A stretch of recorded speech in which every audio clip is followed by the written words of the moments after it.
নমস্কার বন্ধুরা, welcome to সায়নিস kitchen. দই কাতলা তো তোমরা অনেকে অনেক রকম পদ্ধতিতে করেছো। একবারই সহজ দই কাতলার রেসিপিটা দেখে নাও। একদম ঘরোয়া উপকরণেই বানাবো, আর খেতেও হবে দুর্দান্ত সুন্দর। সবার প্রথমে এখানে কাতলা মাছটা নুন ও পাতিলেবুর রস দিয়ে 10 মিনিটের জন্য ম্যারিনেট করে রেখে দেবো।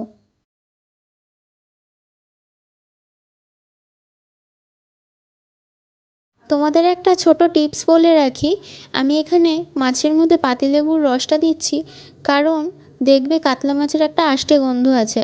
পাতিলেবুর রস দিয়ে মাখালে সেই গন্ধটা আর লাগবে না। এবার কড়াইতে দিয়ে দিচ্ছি সাদা তেল। তেল ভালো মতন গরম হয়ে গেলে মাছগুলোকে দিয়ে দেবো।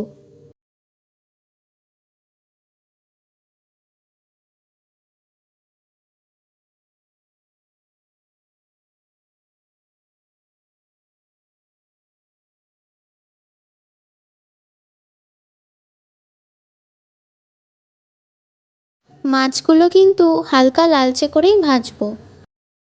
এবার ওই তেলের মধ্যেই দিয়ে দিচ্ছি গোটা জিরে, লবঙ্গ, দারচিনি ও জয়িত্রী।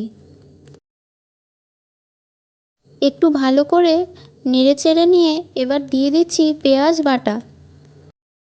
পেঁয়াজের কাঁচা গন্ধটা যাওয়া অবধি ভাজবো।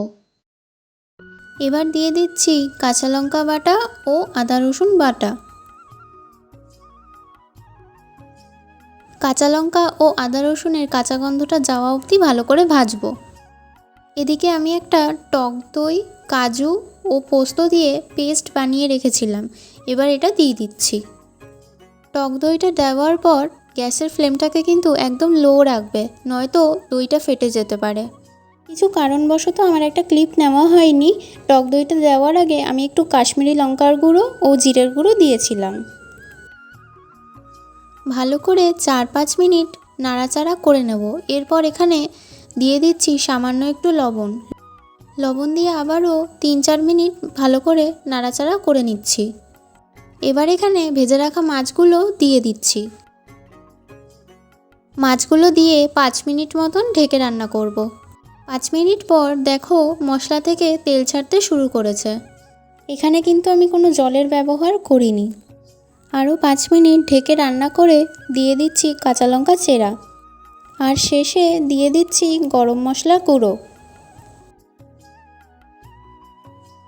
দেখো কত সুন্দর তৈরি হয়ে গেল দই কাতলা।